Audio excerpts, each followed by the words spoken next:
नमस्कार मित्रों, एक बार पुनः आप सभी का हमारे इस YouTube प्लेटफार्म पे स्वागत है। मित्रों, जैसा कि आप लोग जानते हैं कि हमारे जो है मतलब पेड ग्रुप में PCS पेड ग्रुप में मेंस आंसर राइटिंग प्रोग्राम चल रहा है। और मेंस आंसर राइटिंग प्रोग्राम में मतलब मैं 5 प्रश्नों का होमवर्क देता हूँ और उसको आप लोग करके जब भेजते हैं तो आपकी कॉपियों को चेक भी किया जाता है, मतलब उस पर मार्किंग भी की जाती है। ठीक है।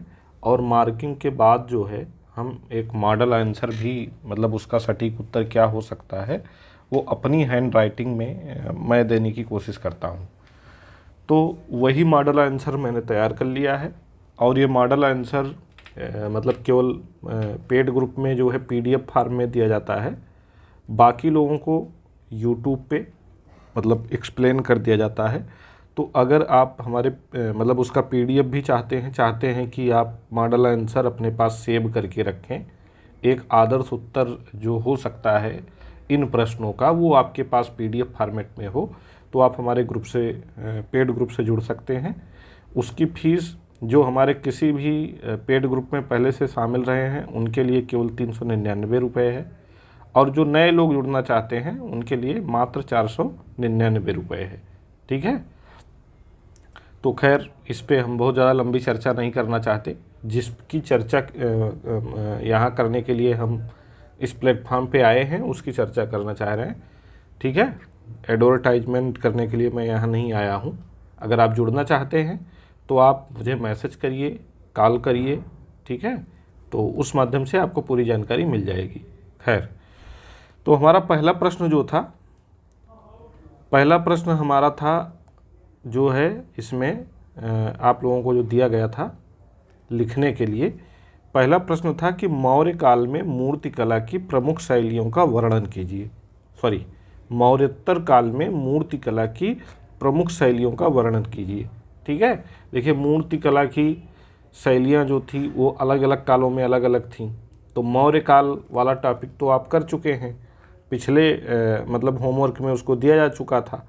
अब जो है आज का जो होमवर्क है इसमें दिया गया था कि मौर्योत्तर काल में मूर्तिकला की प्रमुख शैलियों का वर्णन करना है। ठीक है। तो मौर्योत्तर काल की मूर्तिकला की प्रमुख शैलियों का वर्णन करने के लिए हम आपके सामने यहाँ उपस्थित हैं। ठीक है, आप देख सकते हैं। तो इसमें देखिए, जब दिया गया है मौर्योत्तर काल में मूर्तिकला की प्रमुख शैलियों का वर्णन कीजिए, इसको आपको 125 शब्द में लिखना है और 8 अंक का ये आंसर था। ठीक है। तो 125 शब्द में ही लिखना था, शब्द सीमा का ध्यान रखा गया है और इसका एक सटीक आंसर क्या हो सकता है वो यहाँ बताने की कोशिश की गई है। मौर्योत्तर काल में मूर्तिकला की कौन कौन सी प्रमुख शैलियाँ थीं, इसको देखिए। इसके परिचय में हमने लिखा है कि मौर्योत्तर काल जिसके अंतर्गत विभिन्न राजवंश जैसे शुंग आते हैं, कण्व आते हैं, कुषाण आते हैं, ठीक है, शक आते हैं, ठीक, हूण आते, मतलब तमाम राजवंश आते हैं। ठीक है। शुंग, कण्व, कुषाण आदि जो मुख्य रूप से आते हैं उनकी चर्चा यहाँ की गई है कि कला में तत्कालीन सामाजिक राजनीतिक परिदृश्य का चित्रांकन अत्यंत ही मनोरम ढंग से हुआ।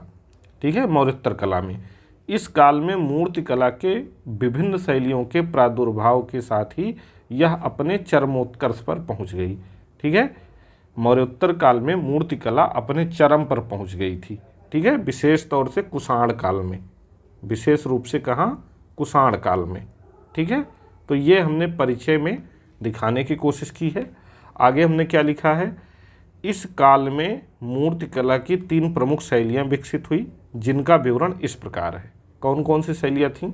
तो देखिए, इसमें जो इस काल में पहली मूर्तिकला की शैली आई, इसको गांधार शैली नाम दिया गया।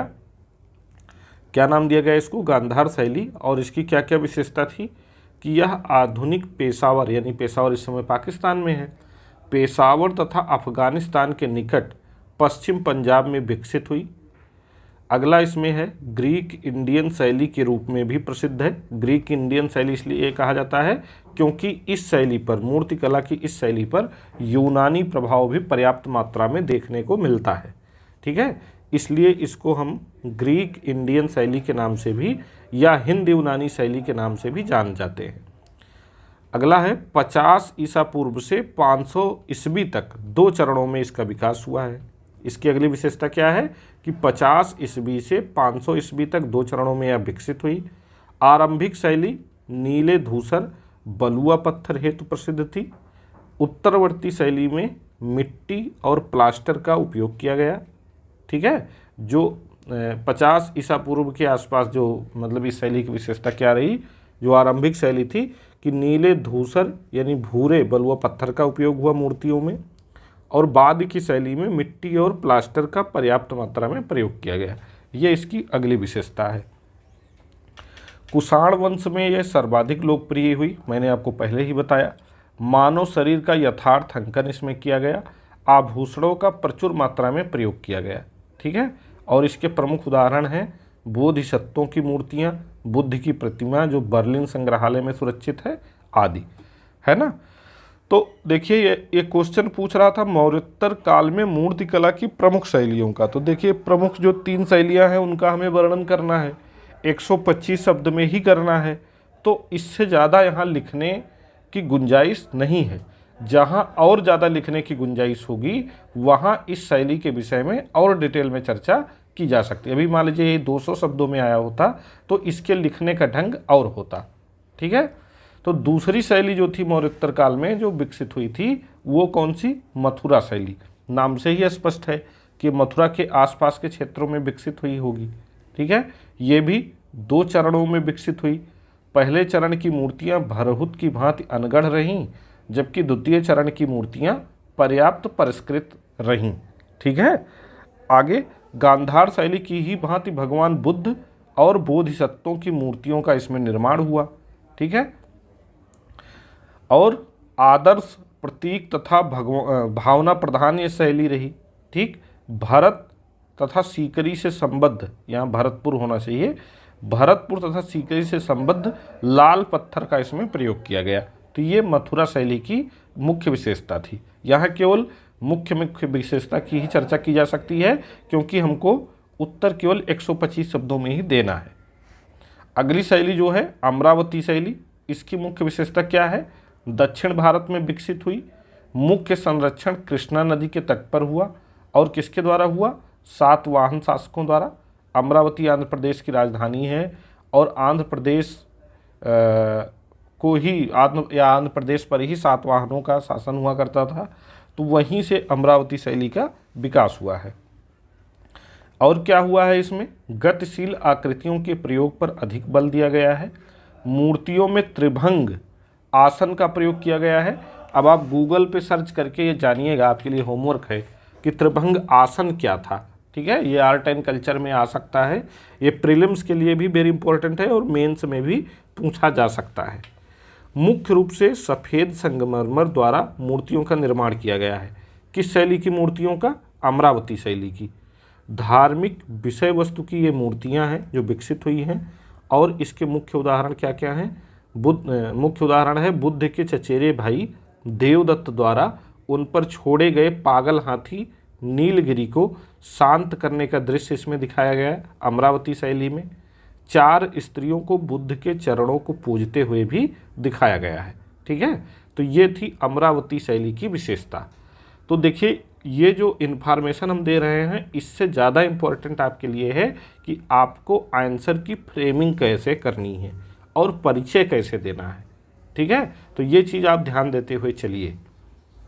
अगर देखिए वही जब सेम प्रश्न पूछा गया है तो सेम आंसर ही सभी लिखेंगे, लेकिन मैं बार बार कहता हूँ कि जो थोड़ा साइंटिफिक तरीके से फ्रेमिंग करेगा, ठीक है, इस फॉर्मेट में या इस फॉर्मेट में जैसा मैंने किया है डायग्रामिक फॉर्मेट में, ठीक है, ऐसे कोई करेगा तो उसके पॉइंट या उसके मुख्य जो फैक्ट हैं वो ऊपर से ही एग्जामिनर को दिखेंगे, और जब ऊपर से एग्जामिनर को दिखेंगे तो आपको अच्छे अंक देगा। तो अच्छे अंक आपको एग्जामिनर से निकालने हैं। ये मान के चलिए कि हमारी कापियाँ डिटेल में पढ़ने का समय एग्जामिनर के पास नहीं होता है। हमें अपनी कापियाँ पढ़ने के लिए या हमें नंबर देने के लिए एग्जामिनर को मजबूर करना चाहिए। ठीक है, मजबूर करना पड़ेगा तभी अच्छे अंक मिल सकते हैं। इसके निष्कर्ष में आप क्या लिख सकते हैं, परिचय हमने दे दिया, तीनों शैलियों का हमने शार्ट में वर्णन कर दिया। अब निष्कर्ष में क्या लिखा जाएगा? निष्कर्ष रूप में कहा जा सकता है कि मौर्योत्तर काल मूर्तिकला के विकास की दृष्टि से अत्यंत ही महत्वपूर्ण काल रहा है। ठीक है, इस काल में विभिन्न राजवंशों की अनूठी विशेषताओं का प्रदर्शन विभिन्न शैलियों के माध्यम से किया गया है।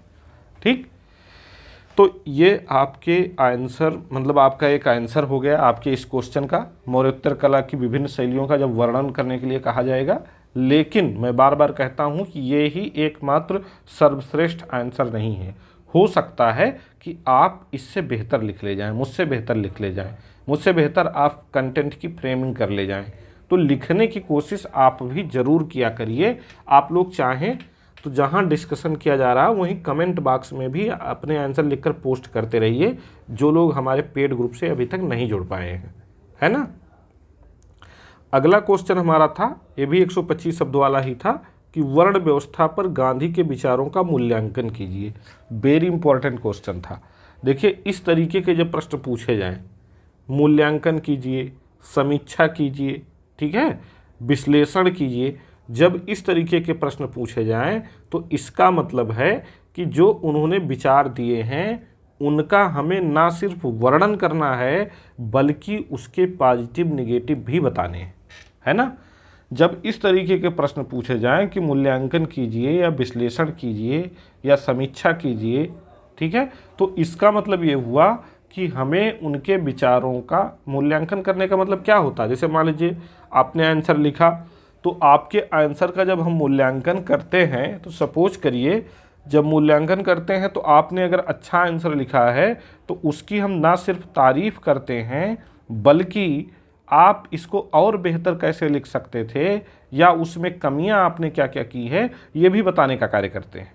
तो जब मूल्यांकन के रूप में हमें आंसर लिखना होगा तो हमें सेम यही कॉन्सेप्ट अपनाना होगा कि हमें उस मतलब जिस संबंध में हमको मूल्यांकन करना है उसका ना सिर्फ वर्णन करना है, यानी कि उसके ना सिर्फ पॉजिटिव बताने हैं बल्कि हमें उसके नेगेटिव पॉइंट्स पे भी मतलब पॉइंट को मेंशन करते हुए एक सकारात्मक निष्कर्ष की ओर बढ़ना है।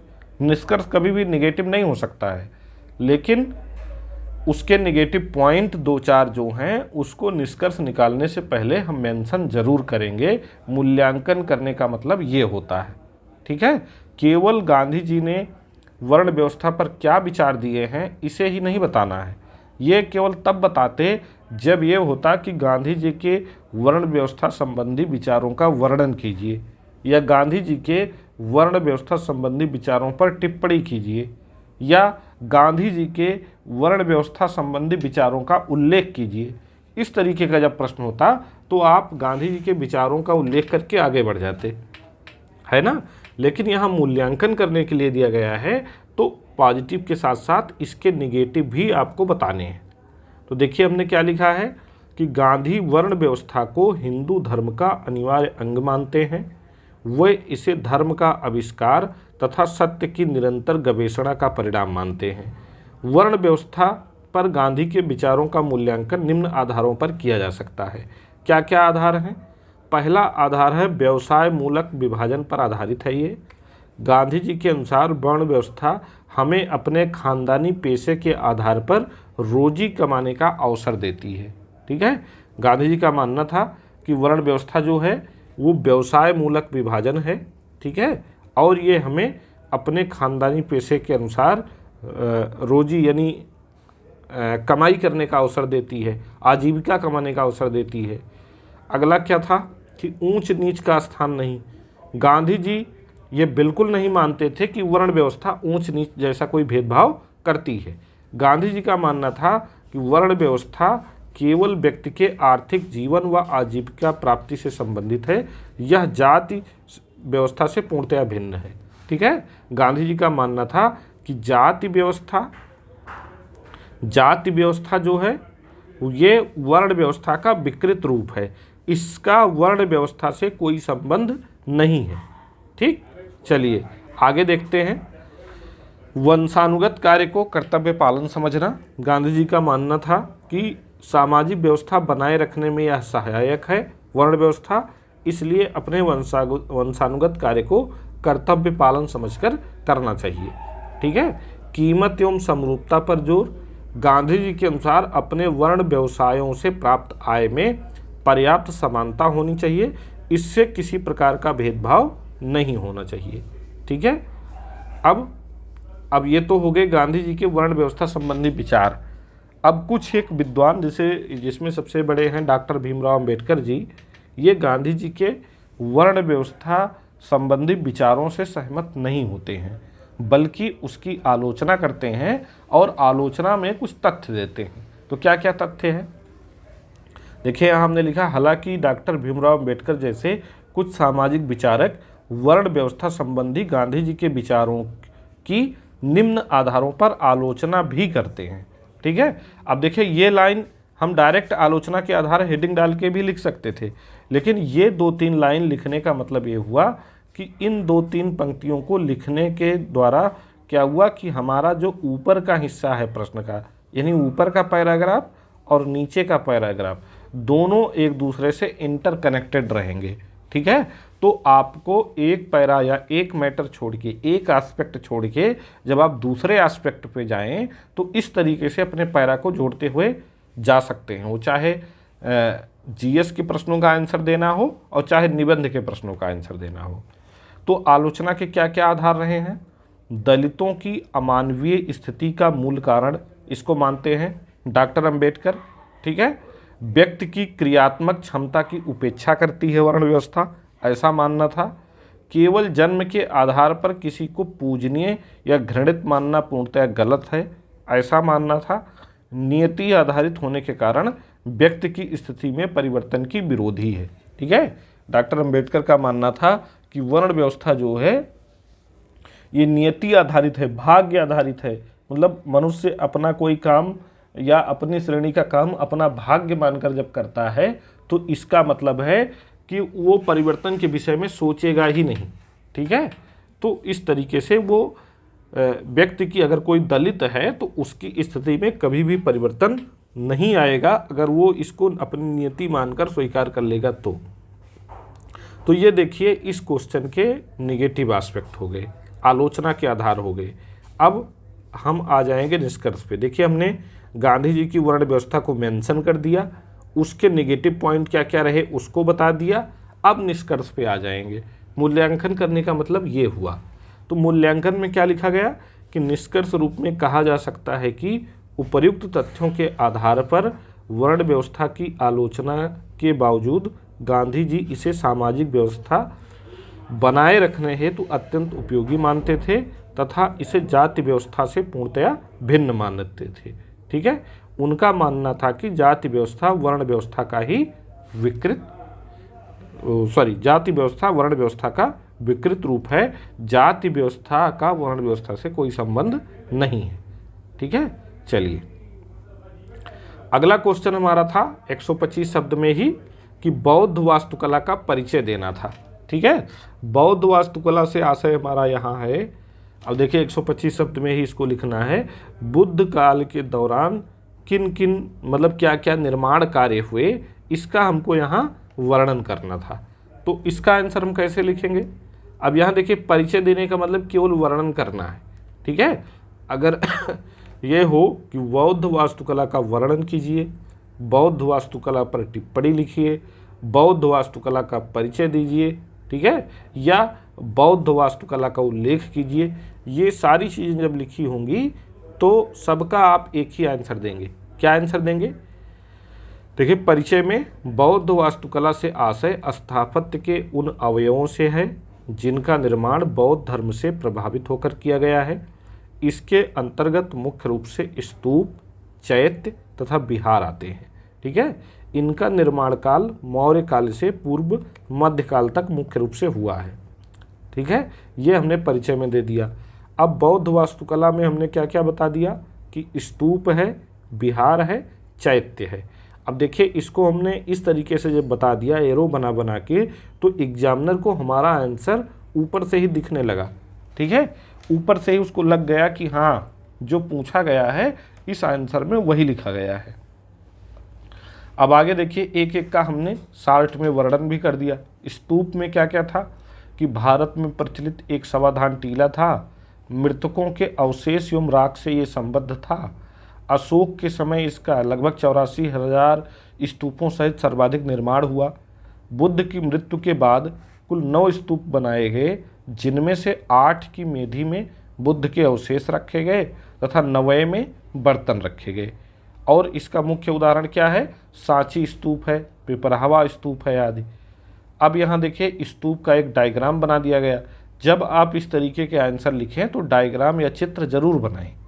डायग्राम या चित्र बनाने से ये सिद्ध होता है कि आपको जो उल्लिखित प्रश्न है या उल्लिखित तथ्य है, जो चीज़ एग्जामिनर जानने की कोशिश कर रहा है, उसके विषय में आप अच्छी जानकारी रखते हैं और इससे आपको अच्छे अंक मिलेंगे।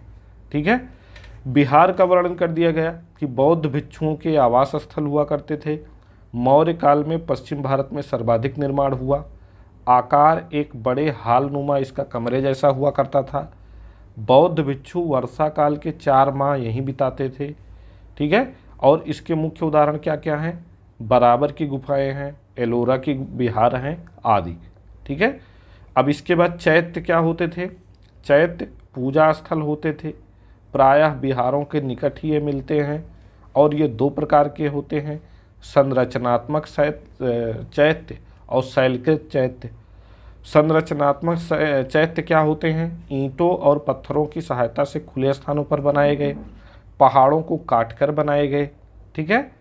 इसके उदाहरण भी यहाँ देखिए हमने दे दिया, भांजा चैत्य, कार्ले चैत्य आदि इसके प्रमुख उदाहरण हैं। इसके अतिरिक्त बौद्ध वास्तुकला के अंतर्गत बुद्ध से संबंधित विभिन्न मुद्राओं का चित्रांकन भी किया गया है। ठीक है। बौद्ध वास्तुकला में ही बुद्ध से संबंधित या बुद्ध के जीवन से संबंधित विभिन्न मुद्राओं का जो चित्रांकन किया गया है वो भी बौद्ध वास्तुकला के अंतर्गत ही आएगा। इसमें मुख्य रूप से भूमि स्पर्श मुद्रा है, ध्यान मुद्रा है, वितर्क मुद्रा है, अभय मुद्रा है आदि है। ठीक है। तो आपके 125 शब्द के 3 प्रश्न थे। तीनों को कैसे लिखा जाना चाहिए मैंने बता दिया। अब 2 प्रश्न 200 शब्द वाले हैं, इन पर हम चर्चा कर लेते हैं। दिया गया है, मंदिर वास्तुकला का परिचय देते हुए नागर मंदिर शैली का वर्णन कीजिए 200 शब्द में। ठीक है। नागर मंदिर शैली का 200 शब्द में वर्णन करना है और ये कुल 12 अंक का है। ठीक है। क्या है इसमें?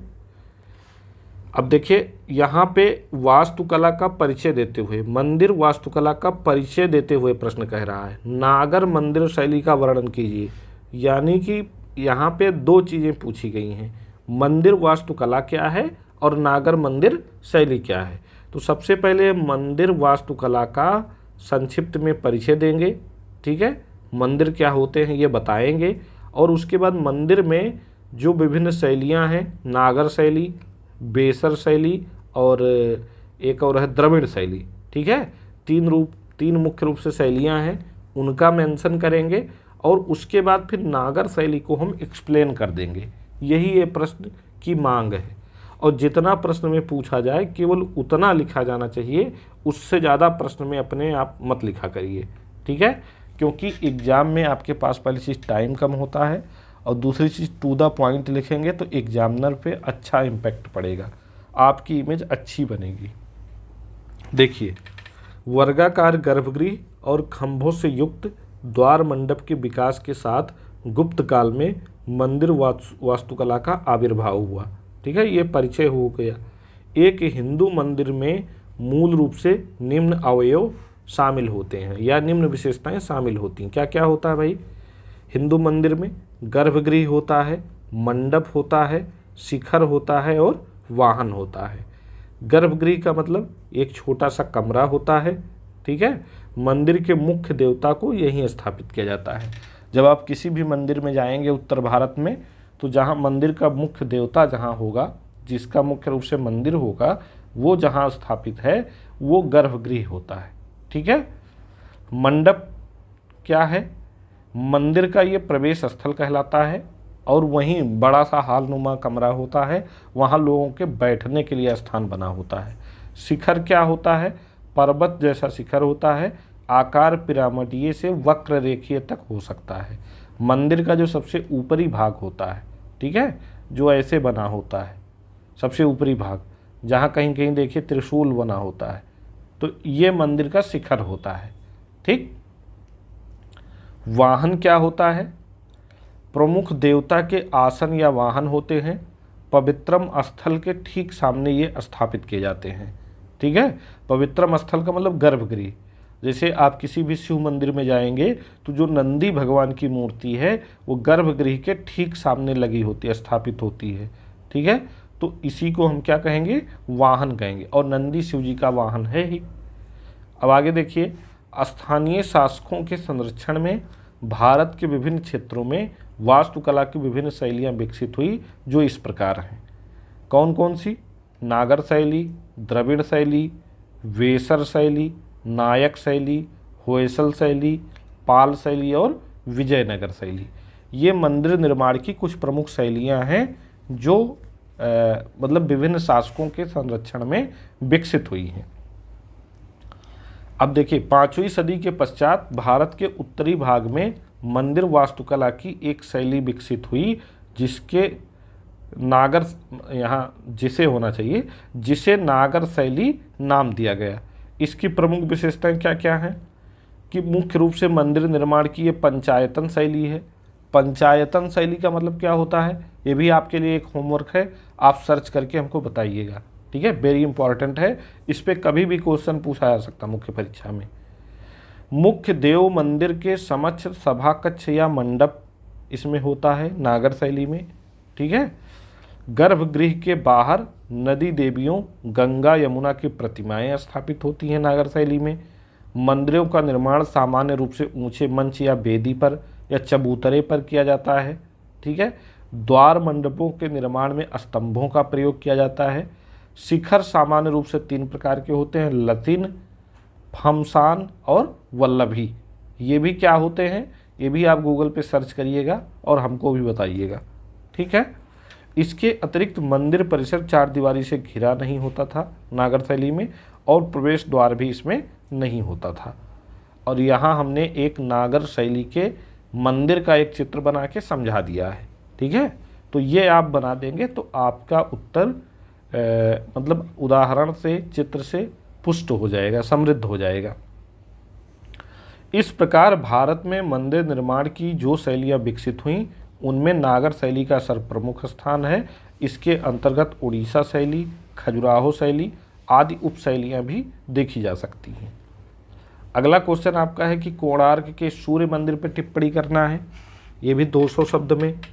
ठीक है, तो कोणार्क के सूर्य मंदिर के विषय में तो बहुत कुछ लिखा जा सकता है, लेकिन मैं थोड़ा जल्दी में था तो मतलब एक सामान्य उत्तर मैंने लिखने की कोशिश की।